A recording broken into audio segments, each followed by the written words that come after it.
Hello, everybody, and welcome. I'm Dan Hershkowitz. I am a volunteer and a board member at the San Francisco Association of Realtors, and I am happy to be here today with the Forms Gurus, the chairman and chairperson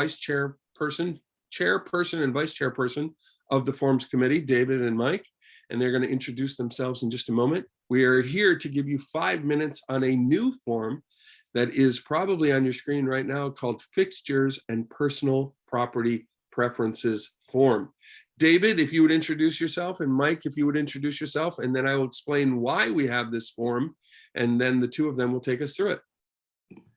Yes, thanks, Dan. Thanks for organizing this. I'm David Parry. I'm the chair of the Standard Forms Committee this year, and I've been active on forms locally and for CAR for a number of years. And I'm pleased to talk about this new form that we've created, but I'll do that after Mike has introduced himself. Thank you. Mike Yrazabal. I am the vice chair for Standard Forms. I've been on the committee for maybe 5 or 6 years at this point, and am also excited to help present this. David, you're all set. Okay. So this is a form that we've been working on probably for the last 12 months. It started under Marsha Abrams' leadership last year. And it's gone from one incarnation to another, and I won't unpack all of those. But as you see on your screen, it's a form. It's a form that allows a seller to at the time of signing a listing or shortly thereafter to decide what they're going to include in the contract and what they want to exclude that someone might regard as a fixture. As Bill Jansen likes to say, everything starts off as personal property until it gets attached to a wall or a ceiling or something, and then it can be considered a fixture. The purpose of this form is to remove any doubts and to give a buyer and a buyer's agent a clue as to what the seller is thinking at the time that they write an offer. And as you all know, there may be a very short window of time between a buyer indicating an interest in a property and the need to put a contract or a purchase agreement together. And usually not enough time to question the agent for the seller as to what's supposed to be included and what's not.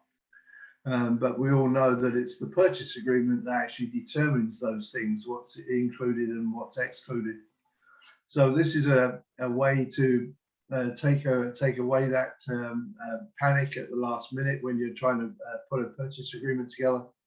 This is a way for the seller to determine or decide in advance and to indicate what they intend to remove and what they intend to include, what they prefer to include in the contract.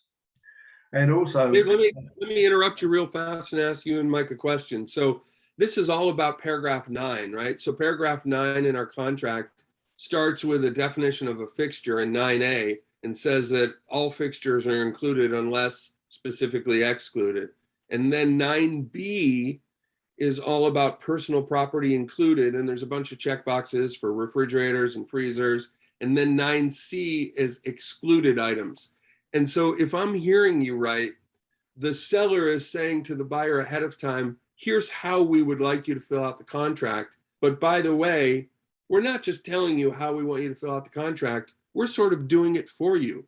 This form is going to replace 9B and 9C if a couple of things happen. Is that right? Yes. If that checkbox that you see above the letter B is checked, then the seller preferences form will replace those two paragraphs, B and C. And so what you're showing us now, and I think, Mike, you're doing this for us, thank you. What you're showing us now on the screen is paragraph 9 from the purchase agreement. Paragraph 9 is all about what's included and excluded. And this is a brand new checkbox that didn't exist previously. And it says, if checked, then we're going to be including and incorporating into this purchase agreement the seller preferences form. And that form takes over and it supplants what would otherwise be put in here in 9B and 9C. And so you don't need to fill out 9B or 9C at all because we're using that form instead, right? Yes.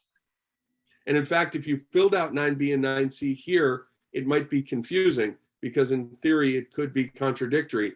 And what we've said by checking that box is that this fixtures and personal property preference form is going to replace it. Is that right, Mike? That is correct.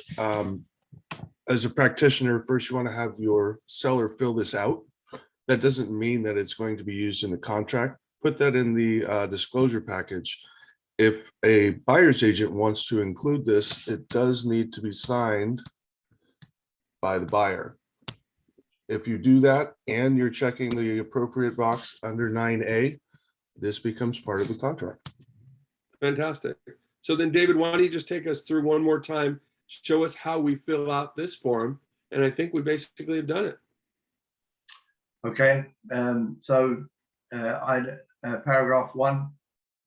If you want, the seller wants to exclude the dining room chandelier, you check the box in front of chandelier and you specify dining room in the available space, and so on and so forth.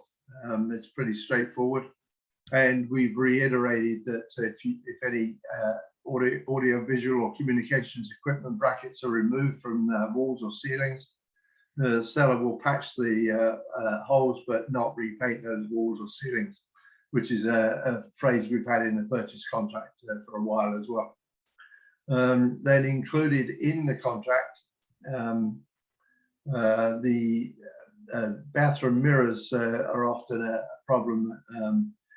People don't realize when they walk in that they may just be hanging on a little screw or fixture. So those can be specified.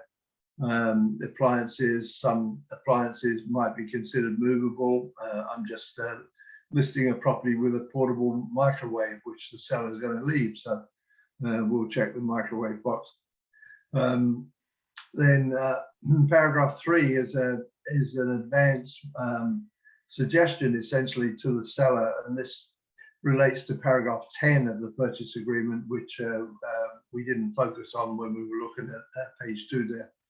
But if there are items which are leased or lien, in other words, there are monthly payments or monthly commitments that have been made, it's sensible for the seller to get out all that paperwork in advance and provide all the relevant documents to their agent ahead of time. And this form serves to make that suggestion, but it doesn't remove the review period or option for the buyer to review all that stuff, which is described in paragraph 10 of the purchase agreement.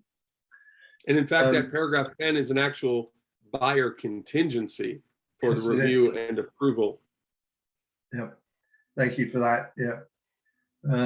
Buyer shall assume if buyer does not remove this contingency within 12 or blank days, either party may terminate the contract. That's the way it reads right now.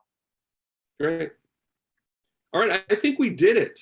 So, yeah. Mike, is there anything we should add? Seller acknowledgements. And David, I know there was a lot of wording things that happened over the months. Would you mind going through what the acknowledgements are? Sure. So number 1 says that the seller is asking their broker or agent to provide this list of seller preferences to prospective buyers and make the document part of a disclosure package. Seller understands that the buyer is not obligated to submit an offer matching the seller preferences as stated above. So even if the buyer acknowledges down below by signing down below, that doesn't commit the buyer to actually matching the terms above in a purchase agreement. So it warns the seller they're responsible to read all the terms of a buyer's offer, not just hit on certain things, and says that no changes can be made to the preferences after the contract's been formed. So it's important that if a seller realizes they've left something out or want to decide they want to take away the bedroom drapes because they match the bedspread, and they realize they forgot that, they should notify their agent and make a change to that seller preferences form before any agreement is signed. The other thing I'd like to say about this is somewhat revolutionary. CER doesn't have such a form. PRDS does not have a similar form. And so it's another example, once again, of where San Francisco's kind of ahead of the game. And as we were with multiple counter offers and backup offer addenda and other forms that we've developed in San Francisco because we identified the need. And over time, the other forms providers in the state tend to catch up. But this is a good form. And this is a first cut at it. It's now live on ZipForm. We suggest you start using it and send us any feedback to SFAR forms at sfar.org. And we can always tweak this in December to improve it. This is very much the first draft, although it went through many iterations in committee, but this is the first cut at releasing a brand new form. So we won't get it right first time, but we will improve it over time. Well, with that, I will declare that this was a success. I will thank David and Mike for joining us today. And of course, always our SFAR staff members, in this case today, Genevieve, who is hosting for us. So thank you all. Hopefully this was informative, and we will see you out in the field, as they say. Bye, everybody. Bye.